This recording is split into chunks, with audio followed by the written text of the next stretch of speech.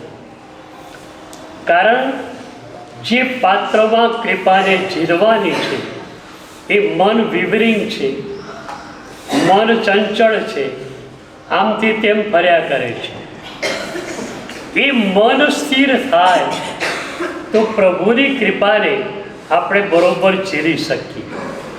એટલે ત્રીજું અને ચોથું ચરણ મનને સ્થિર કરવા માટે છે. ત્રીજું ચરણ માનસ જા. આ જ પદનો તિથયરા મે પશ્યંતુ પદનો મનની અંદર જા. હોઠ ફફડવો ન જોઈએ, જીભ ઊંચી નીચી થવી ન જોઈએ, માત્ર માનસ જા.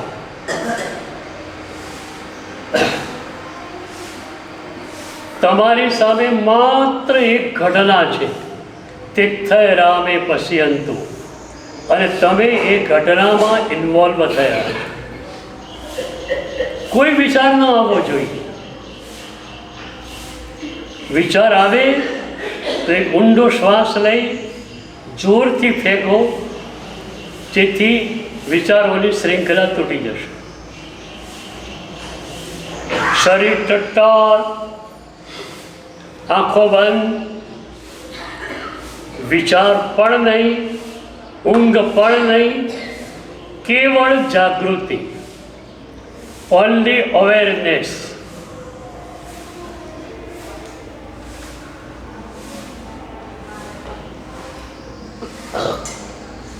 આ જો માનસ જાપ બરોબર થશે તો આપણે જે જપયોગમાં જઈએ છીએ એ આપણો જપયોગ પણ વ્યવસ્થિત બનશે.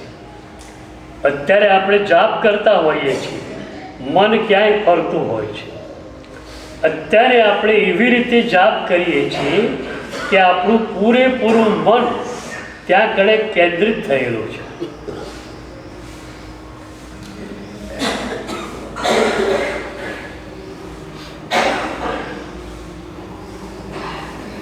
ચોથું ચરણ ધ્યાનાભ્યાસ. હવે તિથયરા મે પશ્યંતુ પદને મૂકી દો. શાંત ચિત્તે માત્ર બેસો. વિચારો આવે તો એને પણ જોવાના, વિચારોમાં ભળવાનું નહીં. તમારી અંદર શાંતિ છે, તમે શાંત છો, તમે પ્રશાંત છો. તમારી એ શાંતિનો અનુભવ કરો. ઘોંઘાટ વિચારોવાળા મનમાં હતો. મન જ્યારે વિચાર શૂન્ય બન્યું છે ત્યારે કોઈ ઘોંઘાટ નથી, માત્ર શાંતિ છે. તમે શાંત છો, પ્રશાંત છો. તમારી અંદર માત્ર અને માત્ર શાંતિ રહેલી છે. એ શાંતિનો અત્યારે અનુભવ કરો.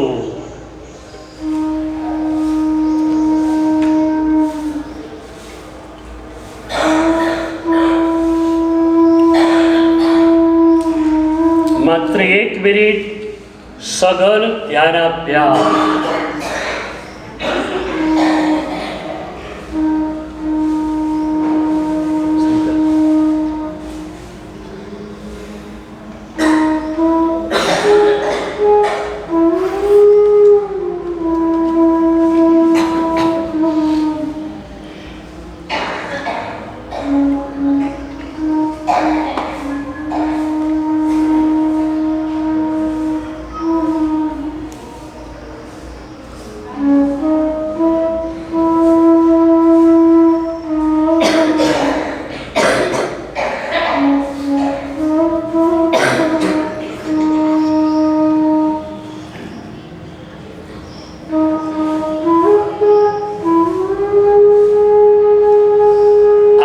ફાવે એવા આ રીતે રહો.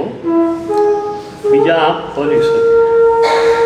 આંખ ખોલીને પણ હમણાં આ જ દશામાં રહ્યું.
બરાબર બપોરને 2:45 દરેક સાધકોએ ફરી પાછા હોલમાં પોતાનું સ્થાન લઈ લેવું. 15 મિનિટ સુધી હાથ ફ્લૂટના સથવારે આવા જ ધ્યાનમાં બેસવાનો પ્રયત્ન કરજો અને એક્ઝેક્ટ 3 વાગે ફરી પાછું આપણું એક વાંચવાનું સેશન ચાલુ થશે. સાંજે બરાબર 6:30 વાગે બરાબર 6:30 વાગે આજે ભક્તિ અહીંયા જ આ હોલમાં જ રાખી છે. અહીંયા જ પરમાત્મા બિરાજમાન કરાશે અને આ હોલમાં જ પરમાત્માની ભક્તિ આજે સાંજે આપણે અહીંયા જ પરમાત્માની ભક્તિ કરવાની છે. એટલે બરાબર 6:30 વાગે બધાએ અહીંયા હોલમાં પહોંચીશું. 6